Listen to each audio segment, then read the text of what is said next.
Hello everyone, Carlos from Midwestern Marx here. A recent comment asked, what do we mean when we talk about morality versus scientific socialism? I'm going to take the next minute or so to explain that to you. So before Marx and before Engels, the theories of socialism that existed all shared a common characteristic, and that was that they were all based on morality.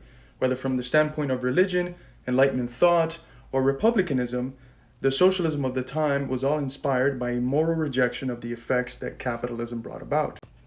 Marxism fundamentally breaks with this tradition, for it posits that in order to substantially change that which produces these morally appalling effects, one must first come to understand the mechanisms by which they are produced in the first place.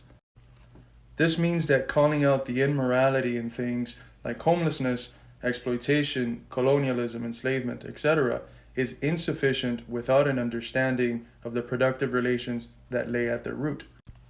A scientific socialist or Marxist analysis of events places them within their larger historical and spatial context and analyzes them with the relation that they bear to the class struggle, that is, the relations between groups present and how things are produced. Nonetheless, this does not mean that we ignore the issue of morality. As American Marxist Daniel de Leon said, moral arguments against capitalism are like sails to a ship.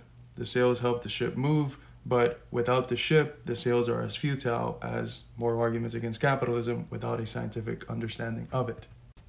If you want to learn more about this historical break that Marxism brings about, I recommend you read Friedrich Engels' Socialism, Utopian and Scientific.